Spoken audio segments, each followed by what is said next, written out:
Good afternoon, Bronco fans, and welcome to another edition of the Bronco Sports Weekly. I'm Sean Fagan. It was a week of shocking upsets, come from behind victories, and we've got it all for you here on the Bronco Sports Weekly. Let's take a look at the recap.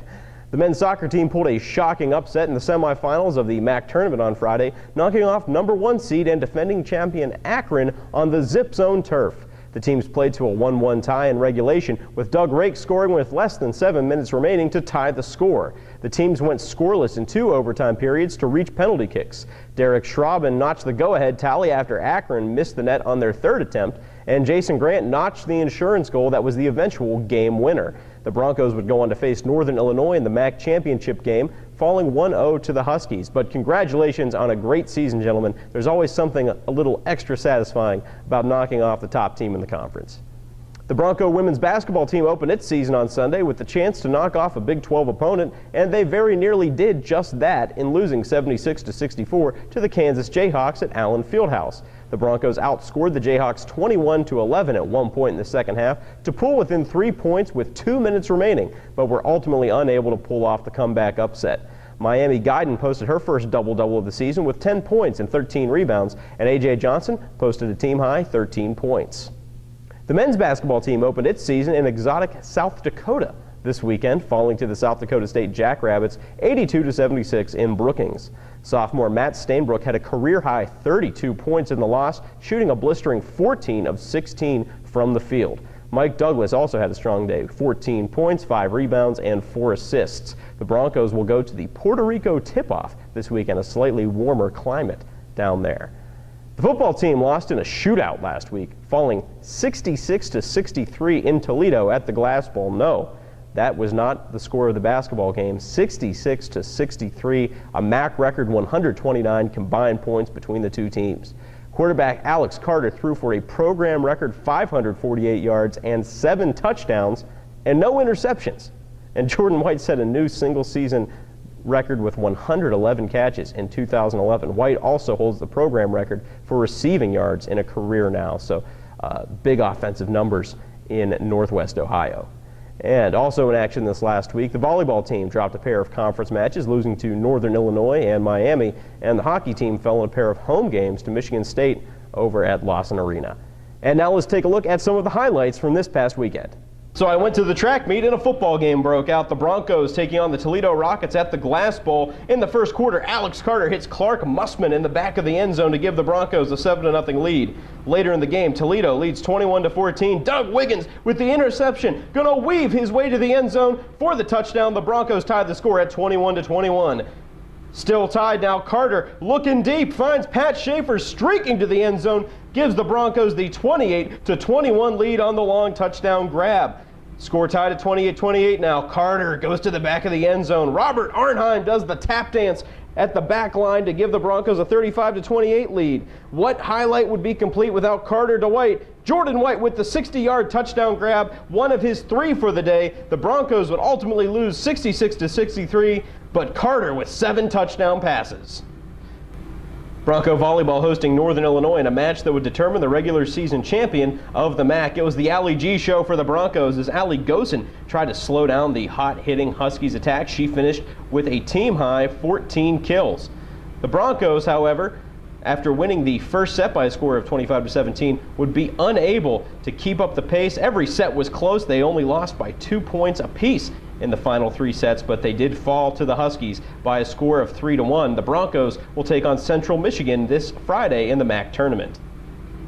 Bronco hockey looking to down their in-state rivals Michigan State in a pair of games this weekend at Lawson Arena. Broncos couldn't quite connect on their opportunities against goalkeeper Will Yanikev. That was Chase Balassi in front of the net, couldn't quite take the centering feed. And then later that period, Ian Slater can't score on the wraparound try. Broncos trailing 3-0 now when Matt Tennyson gonna rip a shot from the point, stuffs it in on the power play, and the Broncos trail now just 3-1 with 1:05 remaining now. This in the 3rd period, and Dennis Brown gonna fire one. Brown gets the goal, and the Broncos trail just 3-2. They would be unable to complete the comeback, however, losing to Michigan State.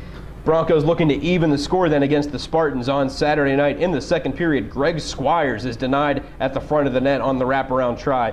14:49 in the 2nd period. Tic-tac-toe, Derek Rule takes the feed from J.J. Crew puts it in, ties the score at 1 apiece. 9:24 remaining in the third. Broncos getting down and dirty in the boards, and Kyle O'Kane in the slot takes the centering feed from Justin Kovacs, makes the score 3-2. Nick Paisalini would make a couple nice saves, but the Broncos unable to get the tying goal. They would lose 4-2. I am now joined by a familiar face to most Broncos fans, the strength and conditioning coach here at Western Michigan University, Tim Herman. Tim, thanks for joining us on the program today. No problem. Thanks for having me. Well, Tim, you know, a lot of people probably have a general idea of, oh, strength and conditioning, that's the guy that takes the players through their weightlifting or, you know, stretches the guys out pregame. But I would imagine there's a lot more that goes into formulating a workout for, you know, an athlete in any given sport or for any given part of the season. So why don't you take us through some of the factors you look at when formulating workouts for sports? Well, there are a number of things that we look at when working with our athletes and designing programs for them. What you touched on is kind of the basics, the weight training and any of the conditioning stuff that we do. But a lot more goes into it.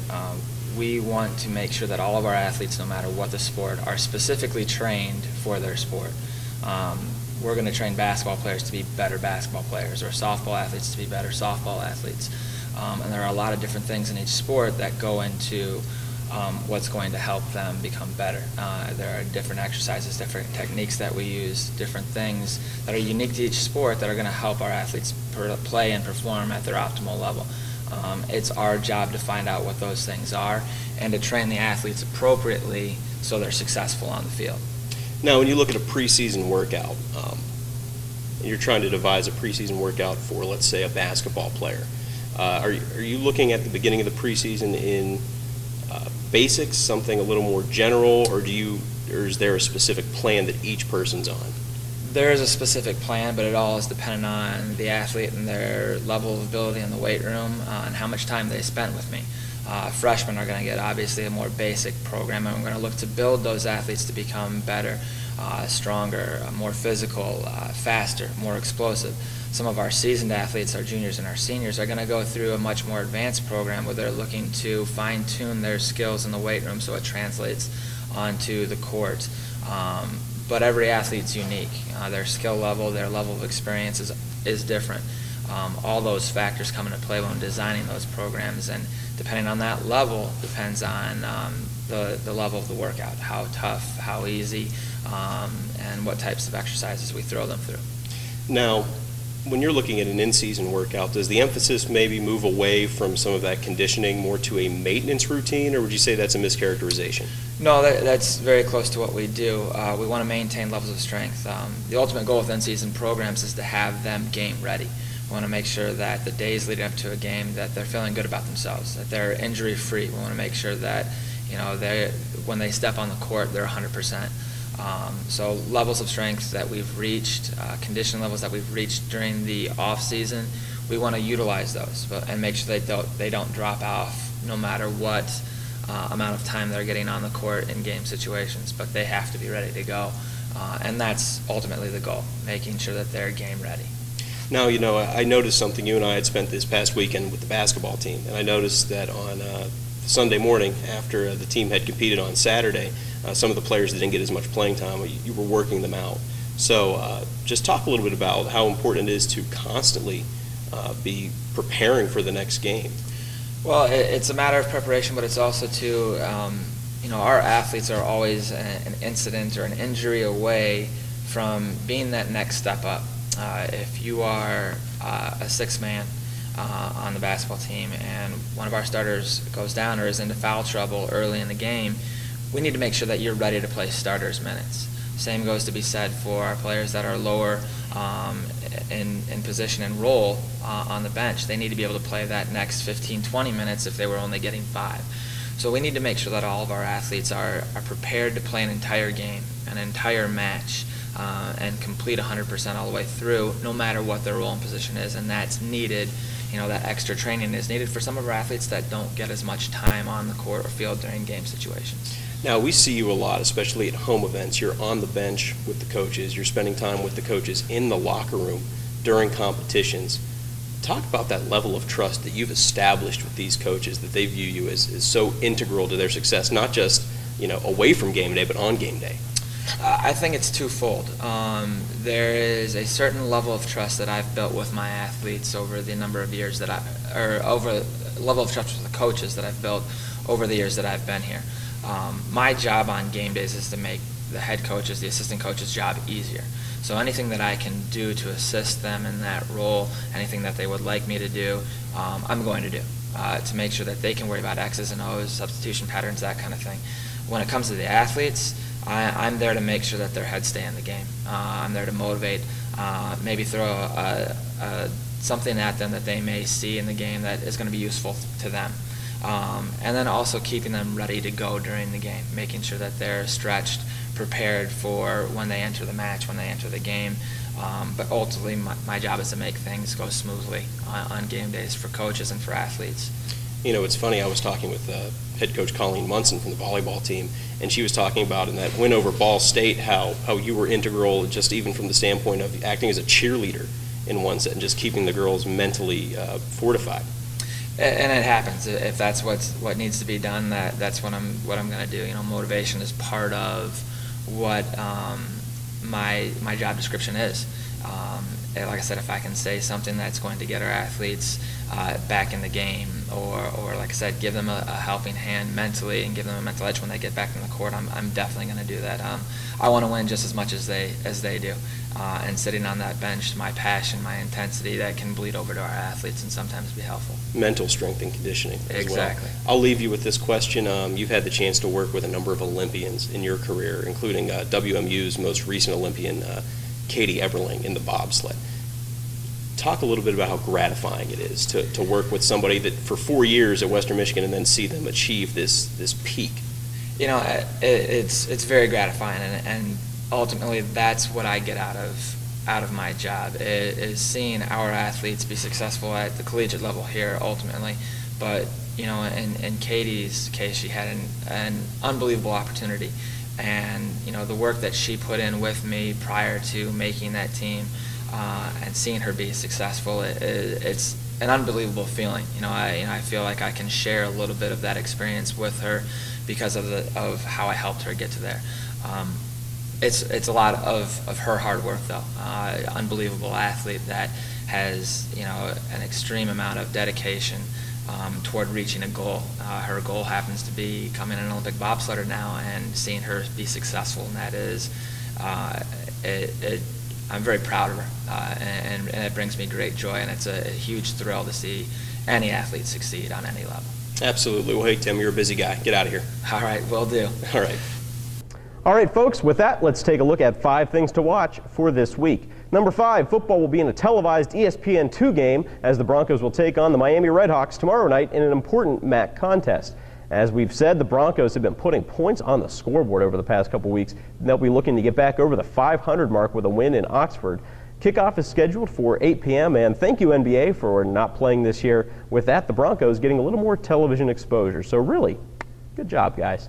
Number 4, hockey will take to the road tonight for a rare Tuesday night clash. They'll take on the Fighting Irish of Notre Dame in South Bend. The game will be televised on Comcast with a 7:05 puck drop. The Broncos will try to snap a 3-game losing streak.